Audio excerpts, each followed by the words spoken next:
কুড়াল দিয়ে কুপিয়ে হত্যার অভিযোগ উঠেছে স্বামীর বিরুদ্ধে। এক বুক আশা আর এক রাত স্বপ্ন নিয়ে বাবার বাড়ি থেকে স্বামীর ঘরে ফিরে এসেছিলেন রোজি বেগম। কে জানত এই ফেরাই তার জীবনের শেষ ফেরা হবে? কে জানত যে মানুষটির হাত ধরে জীবনটা পার করার কথা, সেই মানুষটির হাতেই নিভবে তার জীবন প্রদীপ?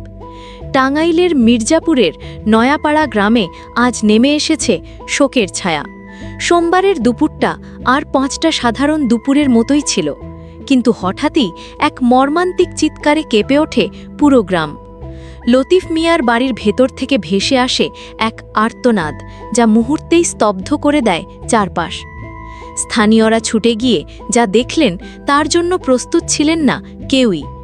ঘরের মেঝেতে রক্তে ভেসে যাচ্ছে রোজি বেগমের নিথর দেহ, আর তার পাশেই পড়ে আছে একটি কুড়াল, যে কুড়াল হয়তো কিছুক্ষণ আগেও ছিল সংসারের টুকিটাকি কাজে ব্যবহারের জন্য, সেটাই কেড়ে নিল এক গৃহবধূর প্রাণ।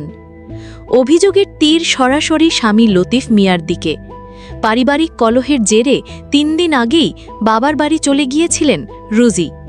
অনেক বোঝানোর পর অভিমান ভেঙে ফিরেও এসেছিলেন, ভেবেছিলেন হয়তো সব ঠিক হয়ে যাবে।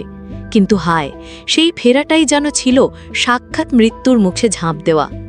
ঘটনার পর থেকেই পলাতক ঘাতক স্বামী লতিফ মিয়া।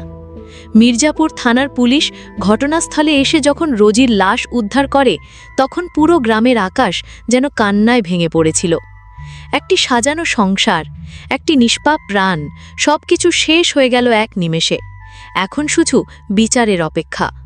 রোজির পরিবার এবং এলাকাবাসীর একটাই দাবি, দ্রুত লতিফ মিয়াকে গ্রেপ্তার করে কঠিন শাস্তির আওতায় আনা হোক। এই মর্মান্তিক ঘটনায় গোটা এলাকায় নেমে এসেছে গভীর শোক ও আতঙ্ক।